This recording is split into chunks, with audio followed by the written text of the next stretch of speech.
प्यारे बच्चों, जय हिंद। आपका हमारे चैनल में स्वागत है। आज हम कक्षा 8वीं विषय हिंदी के अंतर्गत वार्षिक मूल्यांकन 2023-24 के सेट ए का संपूर्ण हल देखेंगे। अभी तक आपने यदि हमारे चैनल को सब्सक्राइब नहीं किया तो कर लीजिए और हमारे चैनल की प्लेलिस्ट में जाकर के अपनी कक्षा के सभी विषय की वीडियो आप देख सकते हैं। सबसे पहले हम देखें, सही विकल्प चुनकर लिखिए। प्रश्न पहला, लेखक ने किसे संजीवनी कहा है? ए धन को, बी स्वास्थ्य को, सी संगीत को और डी विद्या को। तो इसका सही उत्तर है सी संगीत को। प्रश्न दूसरा है, अजायब घर का समानार्थी क्या है? ए भोजनालय, बी ग्रंथालय, सी संग्रहालय और डी विद्यालय। तो इसका सही उत्तर होगा सी संग्रहालय। प्रश्न तीसरा है, प्रख्यात संतूर वादक थे? ए अलाउद्दीन खां, बी कुमार गंधर्व, सी तानसेन और डी बिस्मिल्लाह खां। तो इसका सही उत्तर है अलाउद्दीन खां। प्रश्न चौथा, पंचवटी शब्द में समास है? ए कर्मधारय, बी अवयवी, सी द्विगु और डी तत्पुरुष। तो इसका सही उत्तर है द्विगु समास। प्रश्न पांचवा है, किस आसन की आकृति बैठे हुए खरगोश जैसी प्रतीत होती है? ए शशकासन, बी सर्पासन, डी मकरासन और डी पद्मासन। तो इसका सही उत्तर है शशकासन। तो अब देखें, रिक्त स्थानों की पूर्ति कीजिए। प्रश्न छठवां है, असहाय बच्चे को देख माँ का खाली स्थान जाग उठा। तो ममत्व, यहाँ पर महत्व लिख गया है, ममत्व कर लीजिए। प्रश्न सातवां, आकाश का पर्यायवाची खाली स्थान है? तो नभ होगा। अगला आठवां प्रश्न है, शास्त्र शब्द का अर्थ खाली स्थान है? तो धर्म ग्रंथ होगा। प्रश्न नौवां, माँ शब्द के प्रयोग से खाली स्थान की ओर संकेत किया गया है? तो भारत माता की ओर। अगला है 10वां प्रश्न, रात का पर्यायवाची खाली स्थान है? तो रात का होगा रजनी। अब इसमें अति लघु उत्तरीय प्रश्न में 11वां प्रश्न है, मुक्तानंद जी का पान का जो खाने का शौक है किससे पूरा होता था? तो मुक्तानंद जी को पान खाने का शौक जान पहचान वालों की जेब से पूरा होता था। प्रश्न 12वां, डॉक्टर चंद्रा के व्यक्तित्व को एक शब्द या एक वाक्य में उत्तर दीजिए। तो हम एक शब्द में तो अपराजितता कह सकते हैं और एक वाक्य में कहना है तो डॉक्टर चंद्रा अपाहिज होते हुए भी जिंदगी से हार नहीं मानी और अपने लक्ष्य को प्राप्त किया। प्रश्न 13वां, गांधी जयंती कब मनाई जाती है? तो गांधी जी की जयंती 2 अक्टूबर को मनाई जाती है, उनके जन्मदिन पर। अगला प्रश्न है 14, महेश्वर की जो खुदाई में किस प्रकार की वस्तुएं प्राप्त हुई? तो महेश्वर की खुदाई में पुरातात्विक महत्व की अनेक वस्तुएं व अवशेष प्राप्त हुए। प्रश्न 15वां, जायदाद के 3 हिस्से थे और हिस्सेदार 4 थे। रचना के आधार पर वाक्य का प्रकार लिखिए। तो इस वाक्य में 2 वाक्य मिले हुए हैं। पहला वाक्य है जायदाद के 3 हिस्से थे और दूसरा क्या है, हिस्सेदार 4 थे, इसलिए यह एक संयुक्त वाक्य होगा। प्रश्न 16वां है, बहादुर बेटा किसे कहा गया है और क्यों? तो संदीप को बहादुर बेटा कहा गया है क्योंकि उसने अपने प्राण हथेली पर रखकर बाढ़ में फंसे लोगों को बचाया। उसने अपने जान की चिंता नहीं की। अब लघु उत्तरीय प्रश्न दिए गए हैं प्रश्न 17 से 22 तक। प्रश्न 17 है, विरोधी को हम शक्तिशाली कब मान लेते हैं? तो आत्महीनता से, आत्मविश्वास की कमी से और विरोधी का तथा अपना बल तौले बिना ही हम दूसरे को अपने से शक्तिशाली मान लेते हैं।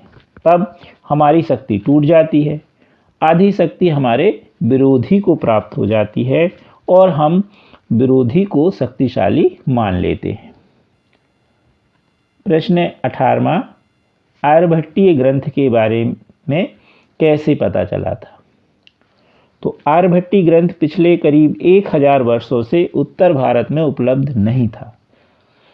महाराष्ट्र के विद्वान डॉक्टर भाऊ दाजी ने सन 1864 में मलयालम लिपि में आर्यभट्टीय की ताड़पत्री पोथियां खोजीं और इनका विवरण प्रकाशित किया। तत्पश्चात विद्वानों को आर्यभट्टीय का सही ज्ञान प्राप्त हुआ, जो ग्रंथ था आर्यभट्टीय। प्रश्न 19वां, स्थायी भाव और संचारी भाव में क्या अंतर है? तो स्थायी भाव में पहला, ये उत्पन्न होकर नष्ट नहीं होते। दूसरा, स्थायी भाव प्रत्येक रस में नियत होते हैं और इनकी संख्या 10 है। संचारी भाव ये बनते और मिटते रहते हैं। स्थायी भाव अनेक रसों के साथ रह सकते हैं और इनकी संख्या लगभग 33 है। अब देखें प्रश्न 20वां, सलीम अली के चाचा ने उनको मिलार्ड से क्यों मिलवाया? तो सलीम अली के चाचा ने उनको मिलार्ड से इसलिए मिलवाया कि वे यह अच्छी तरह से जान सकें कि गौरैया पक्षी किस किस्म का होता है। प्रश्न 21, राजा भोज किस वंश के शासक थे व उन्होंने मध्य प्रदेश में क्या क्या कार्य किए? तो राजा भोज परमार वंश के शासक थे। राजा भोज एक युग के शासक, महान योद्धा, कवि, वस्तुकला के ज्ञाता एवं कला प्रिय राजा थे।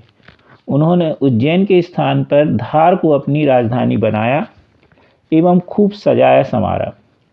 राजा भोज ने भोपाल के समीप भोजनगर, वर्तमान में जो भोपाल कहलाता है, झीलों का नगर, यह भोजपुर नगर की स्थापना कर वहां पर शिव मंदिर भी बनवाया। प्रश्न 22, पद्मासन से होने वाले लाभ लिखिए। तो पद्मासन से होने वाले लाभ हैं, पद्मासन से समस्त रोग दूर होते हैं। दूसरा, मन एकाग्र होता है। तीसरा, ध्यान के लिए यह उत्तम आसन है।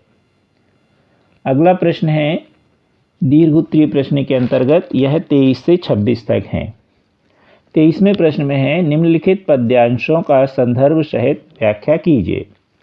गुण के गाहक सहस नर, बिन गुण लहे न कोय, जैसे कागा कोकिला, शब्द सुने सब को। शब्द सुने सब को, कोकिला सबे सुहावन, दो को रंग एक, काग सब भाई अपावन। कह गिरधर कबीर राय, सुनो हो ठाकुर मन के, बिन गुण लहे न कोय, सहस नर गाहक गुण के। तो सबसे पहले हम इसका संदर्भ देखें।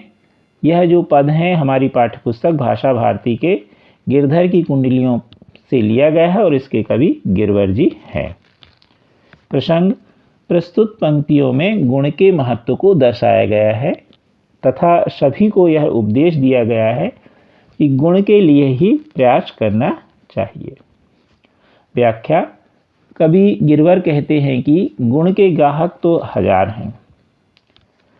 कोई भी व्यक्ति बिना गुण के कुछ भी नहीं प्राप्त कर सकता। जिस प्रकार कौआ तथा कोयल दोनों, हर कोई उनकी आवाज़ सुनता है, परंतु कोयल को ही सभी पसंद करते हैं क्योंकि कोयल की आवाज़ सबसे अच्छी लगती है, कौए की आवाज़ नहीं, जबकि दोनों एक ही रंग के होते हैं।